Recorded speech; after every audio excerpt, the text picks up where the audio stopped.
is now back! Holy mackerel!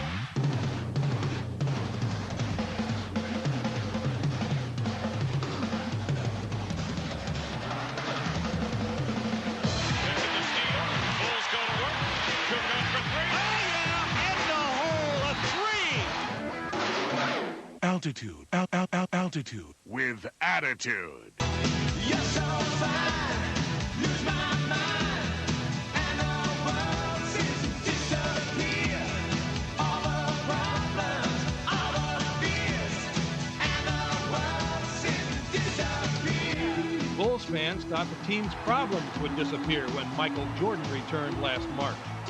I consider myself a complimentary player. I was trying to fit with them because they had success already, and I was just trying to complement that wherever they may need it. Well, they looked at me to be the player, 2 years before. When Jordan retired, the Bulls restructured their offense to include everybody. Sure, Scottie Pippen was the main man, but consider that in 147 games without Michael, 10 different Bulls led the team in scoring. When you combine the Bulls' 3 championship seasons, only 6 players were able to top the sheet. So, while everybody is thrilled to have MJ in uniform for the full season, finding the right fit will involve a series of adjustments. Start with Ron Harper, back in the starting lineup. At point guard. I don't know if I like it. I just like to play the role that I play. I may have to guard some guards, but Phil, that's the one who tell me who I have to guard. And some nights it's a 2 guard, some nights it's going to be a very fast point guard. Ron Harper isn't exactly your John Stockton prototype point guard, but on this team, it may not matter. I think on the team that we had, that the role that I have is not just to go out and to handle the ball. I think that we had 3 players who can definitely handle the basketball. One of those 3 is Tony Kukoc, whose job now is to lead the second unit off the bench. The secret that everyone wants to start a game, and it's easier for a player when he starts the game to play. He feels the game from the first moment. I'm playing more 3 spot than what I played last year. I was starting on the 4 spot, and that's pretty good for me. I like it. 3 position, it's my natural position. Kukoc will add a lot of scoring to the second group, but his ability to drive and break down the defense is what really excites last year's leading scorer off the bench. Well, it makes things a lot easier for me to be able to play with Tony because he's so good and he creates so many opportunities for me on the perimeter. That's the way I've played basketball for years. This is a team sport. Everybody likes to shoot. I think it's a mental thing. If you give somebody to score, he's going to be more involved into the game and give his best, even defensively, if he feels good about offense, too. The players all acknowledge the impact that Jordan will have on the offense, but it's on defense where the coaching staff looks for Michael to really make an impact. I'm more excited about having Michael as a defensive ball player than I am an offensive player. Because I think that if we can score in transition, we can score off of steals and rebound and power out to initiate our break, I think that makes us a much more effective basketball club. And now, but if we can explode out of the chute, get the defense back on its heels, then that's going to be the fun. He's a guy like none other we've seen pass through Chicago.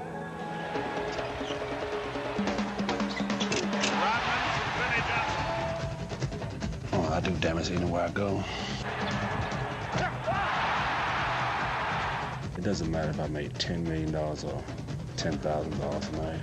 It doesn't matter. I'm going to go out there and keep playing the same way I played for the last 9 years. Pippen lost the handle of the ball. Duckworth screens it away. Rodman dives after it, and a jump ball call. You never know what Dennis is coming out with, and that's why I like him the most, because you never know what's going to happen next. Most of the guys here don't pretty much say too much to me because they don't want to cross the line with Dennis Rodman. You got to keep them separated.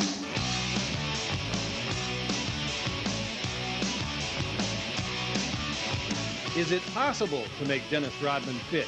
Phil Jackson had the same questions for Dennis in a job interview this summer. Do you feel that you can communicate on the court with your players regardless of whether you feel like you must or can't talk to them in the locker room or off the floor? You be buddies while you're on the floor, and when you're off the floor, you know, you have your own lives to live. That's the way I look at it. I don't have to be buddies with anybody on this team as long as I got to do a job and make sure those 22,000 people in the stands are happy. How much of this offense do you want to be a part of, and do you feel like you're a complete basketball player? And a lot of people haven't really looked at that. They already looked at the things that I've been doing off the court and who I'm going out with and all these crazy things like that, but they haven't really looked at the stats, and I'm very consistent in what I do.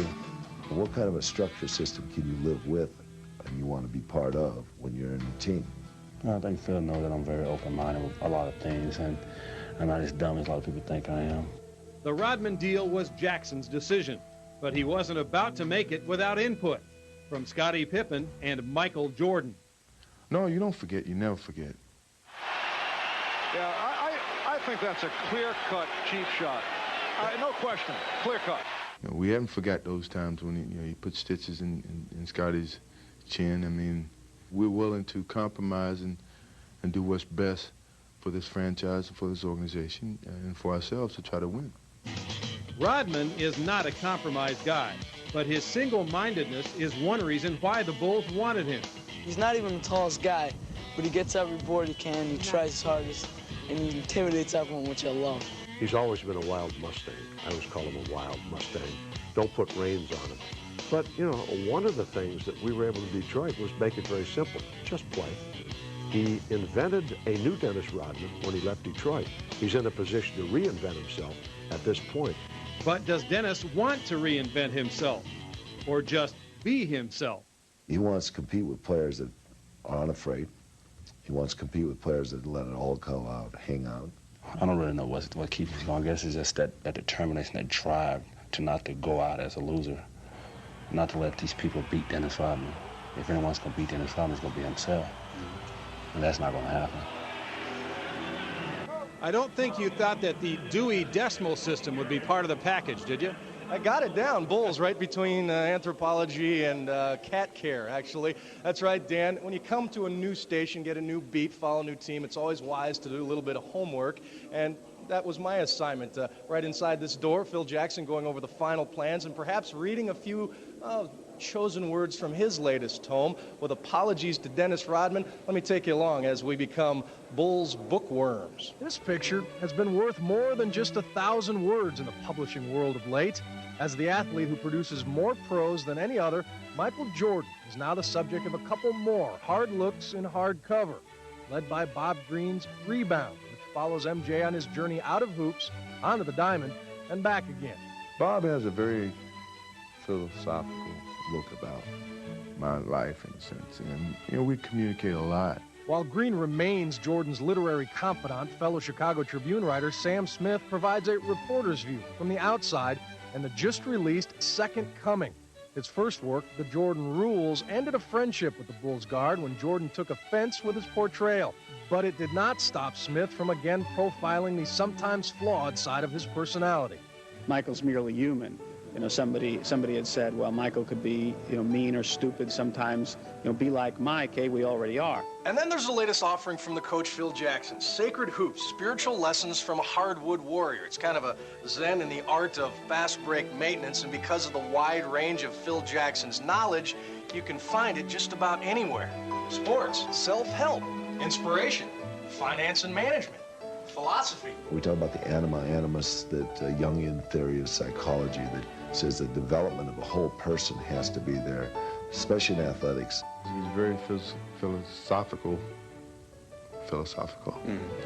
guy. But would the star put any of these books on the reading list of, say, his children? Green eggs and ham. That's still appropriate for my kids right now.